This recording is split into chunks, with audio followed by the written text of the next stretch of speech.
Hari ini kita masuk Minggu Prapaskah yang ke-6 dengan tema Jadilah Kehendak-Mu. Mari kita berdoa. Tuhan, ajarilah kami mengerti dan mengalami hidup yang berkemenangan. Dan untuk itulah pada pagi hari ini dalam Minggu Prapaskah yang ke-6, kami mau belajar dari-Mu Tuhan. Bagaimana Engkau bisa berkata, jadilah kehendak-Mu. Biarlah dalam perjalanan hidup kami ini, kami dipenuhi oleh firman-Mu, dan firman-Mu yang akan membentuk dan merajut hidup kami, sehingga hidup kami sungguh-sungguh berjalan dalam kehendak-Mu.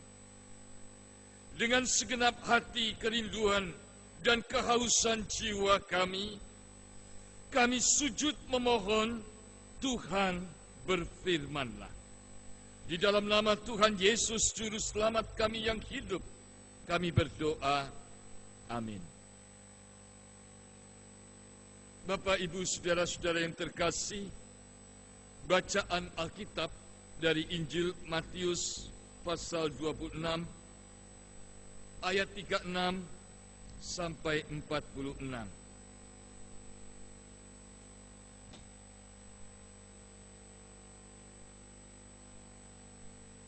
Matius 26 ayat 36 sampai 46.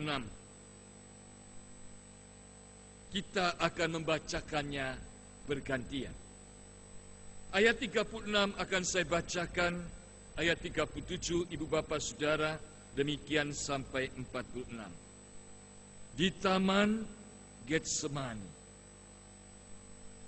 Maka sampailah Yesus bersama murid-muridnya ke suatu tempat yang bernama Getsemani.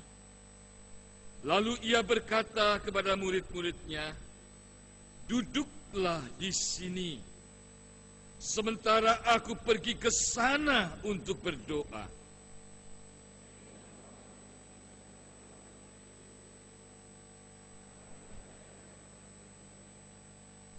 Lalu katanya kepada mereka, hatiku sangat sedih, seperti mau mati rasanya.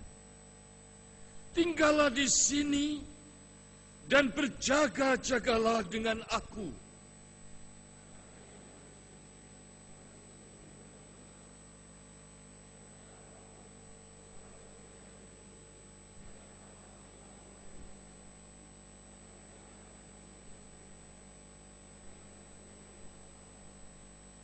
Setelah itu ia kembali kepada murid-muridnya dan mendapati mereka sedang tidur. Dan ia berkata kepada Petrus, tidakkah kamu sanggup berjaga-jaga 1 jam dengan aku?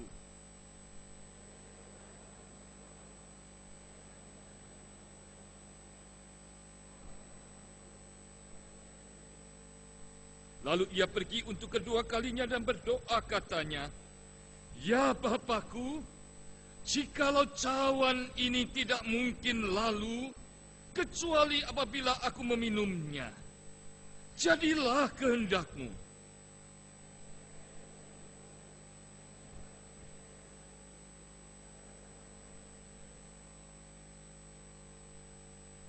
Ia membiarkan mereka di situ lalu pergi dan berdoa untuk ketiga kalinya dan mengucapkan doa yang itu juga.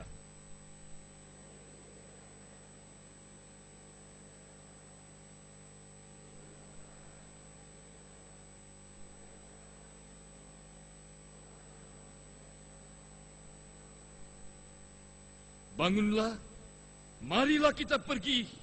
Dia yang menyerahkan aku sudah dekat.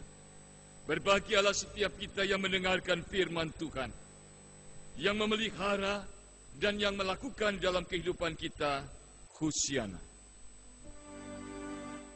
Hosiana, Hosiana, Hosiana.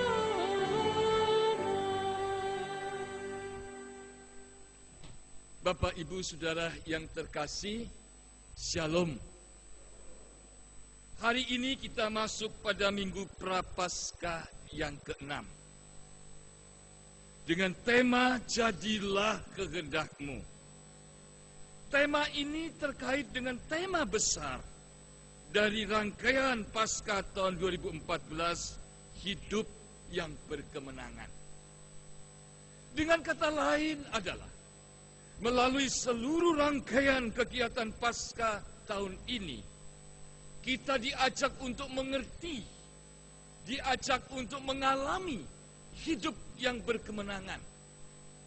Dan salah satu cara bagaimana hidup yang berkemenangan itu adalah jikalau di dalam setiap saat situasi, kondisi, dan keadaan, kita selalu mengatakan dengan keyakinan, jadilah Tuhan kehendak-Mu atasku. Saya yakin Bapak Ibu, kata jadilah kehendak-Mu tidak asing untuk setiap kita. Bahkan mungkin di dalam setiap doa dan permohonan kita, kita selalu mengatakan dan menutup, Tuhan jadilah kehendak-Mu. Kapan kita mengucapkan doa-doa semacam ini? Pada waktu kita menghadapi kesukaran, pada waktu kita menghadapi tantangan, pada waktu kita menghadapi rintangan dalam kehidupan dan pekerjaan, kita menceritakan kesusahan kita dan kita mengatakan jadilah Tuhan kehendak-Mu. Pada waktu kita sakit dan kita sudah berupaya sedemikian rupa berobat dan kita bingung langkah apa yang harus kita lakukan supaya sembuh, lalu kita berdoa, Tuhan jadilah kehendak-Mu. Ketika di dalam keluarga kita mempunyai komunikasi yang tidak lancar, satu sama lain tidak bisa harmonis, lebih banyak saling curiga, lebih banyak saling prasangka, dan lebih banyak saling melukai. Kita menceritakan kesedihan kita dan mengatakan, maksudku Tuhan, aku baik untuk dia. Tapi seperti ini loh jawabannya. Ya Tuhan, jadilah kehendak-Mu. Jujur, ketika saya dan saudara mengucapkan kata jadilah kehendak-Mu, apa yang kita harapkan? Saat kita menghadapi kesulitan dalam pekerjaan, Tuhan jadilah kehendak-Mu. Artinya Tuhan, biarlah cara-Mu yang Kau lakukan supaya aku bisa lepas dari kesukaran ini. Ketika kita sakit dan kemudian kita mengatakan jadilah Tuhan kehendak-Mu, kita ingin supaya segala penderitaan, segala rintangan, segala sakit penyakit itu lepas dari hidup kita dan kita dibebaskan dari penderitaan itu. Ketika kita menghadapi pergumulan yang tidak mudah mengerti orang lain, jadilah kehendak-Mu Tuhan supaya dia bisa mengerti aku. Tetapi pada pagi ini kita akan belajar mengerti dan merasakan ketika Tuhan Yesus berkata, Bapa jadilah kehendak. Seperti apa saat itu? Saudara-saudara, Tuhan Yesus tahu Dia datang ke dunia untuk menyelamatkan manusia.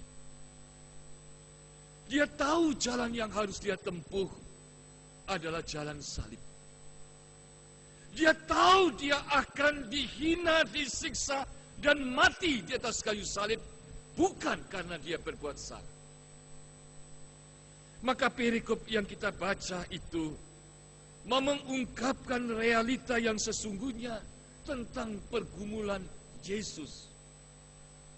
Pergumulan kemanusiaan Yesus saat itu yang sesungguhnya tidak mudah, yang sesungguhnya sangat berat, dan yang sesungguhnya dia sungguh-sungguh bergumul luar biasa. Lalu diajaklah semua muridnya ke Taman Getsemani. Di antara seluruh murid-muridnya itu dia ajak 3 orang, Petrus dan kedua anak Zebedeus, untuk bersama dia. Tuhan Yesus katakan kepada mereka, hatiku sangat sedih, seperti mau mati rasanya. Tinggallah di sini dan berjaga-jagalah dengan aku. Kalimat ini dia sampaikan kepada 3 orang pilihan dari antara orang-orang pilihan yang ada saat itu. Hatiku sangat sedih, seperti mau mati rasanya. Saudara-saudara, kita perlu menghayati dan merasakan ini sebelum kita memasuki Jumat Agung untuk memperingati kematian Tuhan dan kemudian kita ikut dalam perjamuan kudus. Tidak sesederhana yang seringkali kita pikirkan dalam seluruh perjalanan Yesus naik ke kayu salib. Begitu berat, begitu berkorbannya dia untuk saudara dan saya ketika dia naik ke kayu salib itu. Mengapa Yesus mengucapkan kalimat hatiku sedih, seperti mau mati rasanya? Saudara bisa bayangkan, dia adalah Allah yang maha kuasa, Allah yang maha suci, Allah yang benar, dan kebenaran selalu keluar dalam kehidupannya. Sekarang dia sadar dia akan menempuh jalan digantung di atas kayu salib. Dia harus menerima. Dia dianggap orang yang salah. Dia harus menerima. Dia harus dihukum mati karena perbuatannya dianggap jahat. Padahal itu sama sekali dia tidak lakukan. Hari ini tidak ada kata-kata lain atau kisah-kisah lain yang bisa membandingkan dengan apa yang telah dialami oleh Yesus. Namun paling tidak, untuk sekiranya kita bisa menggambarkan, sekiranya kita bisa menggambarkan kesedihan Tuhan Yesus dalam kehidupan sehari-hari, kita bisa mengambil contoh. Ada seorang ayah dan seorang ibu yang hatinya sangat baik. Masyarakat mengenal mereka pasangan suami istri yang jujur, pasangan suami istri yang tidak neko-neko dan selalu menolong orang, dan dalam pengalaman tidak pernah menipu orang lain. Suatu hari, saudara, mereka ini dengan polos menolong seseorang. Orang itu orang yang sedang kesusahan. Diserahkanlah tabungan yang ada untuk menolong orang itu, supaya orang itu lepas terbelit hutang. Apapun dilakukan supaya dia bisa punya kesempatan untuk dapat memulai hidup yang baru dan bebas. Tapi siapa yang pernah menyangka orang yang ditolong ini bukannya baik, bukannya berterima kasih. Singkat ceritanya menjerumuskan keluarga ini sampai kepada akhirnya karena kecerobohan sang suami, maka seluruh harta dari keluarga ini disita dan diambil hanya karena sebuah tanda tangan yang dia percayai, tetapi dia tidak baca dengan detail. Bukan hanya itu, ternyata pasangan suami istri ini harus mengalami penderitaan yang pahit. Suaminya, kepala keluarga itu, harus dipenjara. Saudara, apa yang terasa yang mereka ungkapkan ketika mereka ditangkap polisi di rumah, diborgol dan dibawa naik ke kendaraan itu, disaksikan oleh tetangga-tetangganya. Hatinya hancur. Mereka tidak akan percaya kalau aku tidak berbuat yang salah. Seluruh reputasiku, seluruh kehidupanku yang sungguh-sungguh berjuang dengan baik, hari ini hancur bukan karena aku salah menipu atau aku mencuri milik orang. Tetapi aku menandatangani sebuah surat, sebuah lembar kertas. Karena aku percaya untuk menolong orang itu. Saudara-saudara, keluarga itu hidup sungguh-sungguh sedih bukan karena kehilangan hartanya saja. Tetapi dia tidak habis berpikir bagaimana orang tega berbuat yang seperti itu. Bapak ini manusia. Ibunya juga istrinya adalah manusia biasa yang pasti tidak sempurna, yang pasti pernah berbuat salah. Begitu hancur hatinya ketika dia harus dihukum untuk menerima kenyataan dianggap salah dan jahat untuk sesuatu yang dia tidak lakukan. Apalagi Yesus, Allah yang suci, sumber hidup, Allah yang mulia, harus dianggap orang yang sangat jahat, dihukum mati dan harus mati. Saudara-saudara, inilah yang menjadi beban berat Yesus. Ketika harus menanggung saudara dan saya, membayar setiap perbuatan dosa saudara, membayar setiap perbuatan dosa saya. Dan itu sangat berat. Tetapi apa responnya? Ketika Yesus akan dikhianati oleh Yudas, ketika Yesus akan ditangkap, ketika Yesus akan melakukan perjalanan salib, dan puncaknya dia digantung di atas kayu salib, dengan mati, dengan penderitaan sakit yang luar biasa. Dia pikir murid-muridnya peduli dengan dia. Dia pikir dari 12 muridnya itu ada 3 orang yang paling mengerti, paling merasakan dia. Dan dia tidak menuntut banyak, hanya 1 jam. 1 jam untuk berkorban? Bukan. 1 jam untuk siaga, 1 jam untuk tidak tidur, 1 jam untuk bergumul bersama dengan dia.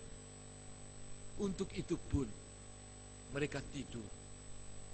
Mereka dapat tidur dengan nyenyak, sekalipun Yesus mengalami pergumulan seperti ini. Inilah kemanusiaan Yesus. Terjadi saat ketika dia mengucapkan, jadilah kehendak-Mu ya Bapa. Saat Tuhan Yesus melihat, mengalami dan merasakan segala kenyataan yang sedang terjadi dan akan dia alami, maka di dalam doanya dia berkata kepada Bapa, ya Bapakku, jikalau sekiranya mungkin, biarlah cawan ini lalu daripadaku. Tetapi janganlah seperti yang kukehendaki, melainkan seperti yang Engkau kehendaki. Saudara-saudara, saat Tuhan Yesus mengalami pergumulan yang seperti ini, kemanusiaannya mengatakan apa? Kalau boleh, gak usah melewati seperti ini. Tetapi yang menarik adalah Tuhan Yesus tidak melarikan diri dan menghindari jalan salib. Tuhan Yesus pun tidak memohon supaya ini jangan terjadi dan dia menuntut supaya menurut caranya. Tidak. Tetapi di dalam pergumulan itu dia menyampaikan, kiranya Bapa membebaskan aku sekiranya aku dimungkinkan untuk tidak menempuh jalan ini. Saudara, Yesus sebelum naik ke kayu salib, dia mau menyampaikan pada saudara dan saya, sekiranya mungkin ada cara lain untuk menyelamatkan saudara dan saya, bukan cara salib, bukan mati di atas kayu salib yang dia alami. Tetapi tidak ada cara lain. Tapi cara itulah yang harus dia bayar ketika dia mengampuni dosamu dan mengampuni dosa. Apa yang kita bisa pelajari dari perjalanan di Taman Getsemani ini. Jadilah kehendak Tuhan. Aku tidak ingin memaksakan keinginanku. Kalaupun itu harus aku tempuh, aku jalani sampai akhir. Dan aku mau taat. Saudara-saudara yang terkasih, jikalau saudara dan saya hari ini ditebus oleh Tuhan Yesus dan telah diampuni dosa dan kesalahan kita, dihapus, sudah tidak ada lagi dosa kita. Adakah hari ini kita belajar dari hidupnya Dia untuk rela taat dalam situasi, kondisi, dan keadaan apa? Kalau kita dalam keadaan lancar, diajak taat kepada kehendak Tuhan, kepada firman Tuhan, tidak sulit. Jikalau kita harus taat kepada kehendak Tuhan seperti cita-cita dan keinginan kita, tidaklah sulit.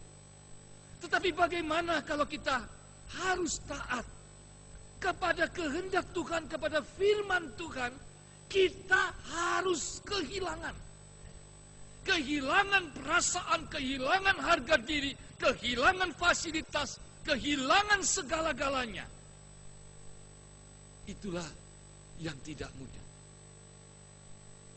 Tetapi saudara-saudara, di dalam dunia ini banyak contoh dari orang-orang yang percaya Tuhan Yesus, yang rela belajar taat di tengah-tengah kehilangan yang tidak mudah. Suatu hari ada seorang ayah yang akan dibaptis di gereja. Ayah ini akan dibaptis bersama dengan istri, bersama dengan anak-anaknya sekeluarga. Mereka dulunya adalah orang-orang yang belum mengenal dan percaya Tuhan. Dalam percakapan dengan majelis gereja, mereka diingatkan, setelah engkau dibaptis, engkau harus menunjukkan hidup sebagai manusia baru. Tidak boleh lagi hidup sebagai manusia lama. Dibacakanlah ayat-ayat, manusia lama kedagingan seperti ini, manusia baru seperti ini. Apakah saudara siap? Dia dengan lantang mengatakan, ya, saya siap. Istrinya, anak-anaknya semua mengatakan iya. Namun setelah sampai di rumah, dia kumpulkan istri dan anak-anaknya dan berkata, apakah kalian siap? Sekiranya kita akan hidup seperti yang dikatakan oleh penatua dan pendeta tadi di gereja, sebelum hari Minggu nanti kita akan dibaptis. Siap. Tahu nggak resikonya apa? Lalu si ayah ini menceritakan, selama ini kita bisa hidup makmur karena saya kompromi di kantor. Saya bertugas ke setiap perusahaan-perusahaan. Dia merupakan perwakilan dari perusahaan asing yang menjual mesin-mesin untuk pabrik-pabrik. Saya datang, saya menelepon untuk supaya perusahaan pabrik-pabrik itu membayar angsuran dari mesin itu. Tidak jarang mereka mengatakan, ditunda ya Pak, 1-2 bulan lagi seret. Lalu saya dikasih amplop. Amplop itu saya kumpulkan, lalu saya serahkan kepada atasan saya, lalu atasan itu membagi kepada kami. Dan itulah yang dipakai untuk kalian juga. Dia menceritakan ada kemungkinan kalau aku berhenti untuk tidak melakukan itu, aku akan dimusuhi atasanku, dimusuhi teman-temanku, dimusuhi bawahanku, karena mereka akan kehilangan uang bulanan yang cukup besar. Kemungkinan bisa dipecat. Istrinya terdiam,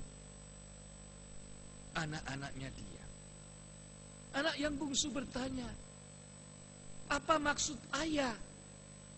Maksudku yang terjelek, mungkin kita harus meninggalkan rumah ini.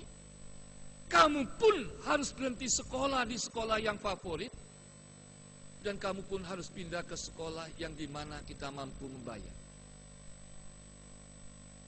Dimulailah dengan istrinya. Istrinya mengatakan, sudah waktunya kita harus belajar taat. Sesungguhnya Tuhan sudah memberikan kepada kita hidup sebagai anak Tuhan itu melalui harga yang mahal. Saya tidak tahu saya masih hidup berapa tahun lagi. Tapi paling tidak sisa hidup saya akan belajar menghargai setiap tetes darah dari Kristus yang telah mati untuk aku. Aku harus berhenti untuk tidak berbuat yang tidak patut. Anaknya mengatakan, gak apa-apa. Pindah sekolah, gak apa-apa. Akhirnya mereka berdoa mengatakan, kita sama-sama menanggung. Ya. Hari Minggunya mereka dibaptis. Saudara-saudara, apa yang dikhawatirkan si ayah ini benar-benar terjadi. Beberapa bulan kemudian dia dipanggil, dia dipecat. Bukan karena dia berbuat salah. Karena dia tidak bisa mengikuti cara hidup yang ada di kantor itu. Dan dia diberi pesangon yang sangat kecil. Dan berkata, kamu tidak bisa meneruskan pekerjaan ini. Pindahlah mereka dari rumah dinas itu. Mobilnya dilepaskan, semua jabatan dilepaskan. Dan akhirnya mereka tinggal di pinggiran kota. Dan anak-anak itu sekolah di sekolah-sekolah yang sangat sederhana. Puluhan tahun kami berpisah. Suatu hari saya berkhotbah di sebuah gereja. Saya bertemu dengan pasangan suami istri ini. Dia menceritakan, saya belum pernah mengalami kembali pekerjaan yang sebaik dulu. Saya pun belum pernah mengalami fasilitas sebaik dulu. Tetapi saya mau menceritakan, ternyata Tuhan itu luar biasa sangat baik. Kedua anaknya yang dulu masih kecil itu, akhirnya lulus dari perguruan tinggi di luar negeri karena beasiswa. Dan mereka sekarang sudah berkeluarga. Dan mereka mengatakan, tidak pernah terbayang. Sekalipun secara materi, secara fasilitas, secara gengsi, secara martabat, saya menduduki posisi itu, saya mengalami fasilitas itu. Tetapi kami mengalami sebuah kebahagiaan keluarga yang tidak pernah kekurangan. Dan saya melihat bagaimana baiknya anak-anak itu berjuang menghargai hidup. Ketika kami memulai hidup sebagai manusia baru, sekalipun menurut manusia menderita, tapi itulah hidup keluarga ilahi yang sesungguhnya bahagia. Saudara-saudara, apa yang ingin saya sampaikan? Ketika keluarga ini mengatakan, jadilah kehendakmu, bukan berarti supaya kesukarannya lewat. Jadilah kehendakmu, Tuhan terlalu besar kasih-Mu ke dalam kehidupanku. Maka sekarang sudah waktunya aku belajar dari Engkau yang mengucapkan, Bapa, jadilah kehendak-Mu. Bagaimana dia mulai meneteskan darah dan keringat untuk sebuah pengorbanan, membangun sebuah kehidupan, sehingga kita mempunyai citra serupa segambar dengan Tuhan. Ibu bapak saudara yang terkasih, panitia Paskah mengajak setiap kita mempunyai hidup yang berkemenangan. Itulah tema Paskah tahun ini. Tidak mungkin saya dan saudara mengalami kehidupan yang berkemenangan kalau kita tidak pernah mengambil keputusan, Tuhan, jadilah kehendak. Bukan keinginanku, bukan kenikmatanku, bukan supaya aku mengalami segala hal yang luar biasa. Jadilah kehendakmu, supaya apa yang kau inginkan dalam hidupku, aku lakukan.